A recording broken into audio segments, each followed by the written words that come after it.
This is the pin vise. It's got a storage in the back. This holds the needles. It comes with 12 needles. They're long and tapered to fit multiple orifice sizes. This is one of the needles here.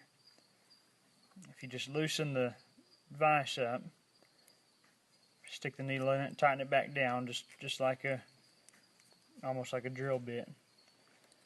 You can take and get it into the orifice and clean it out.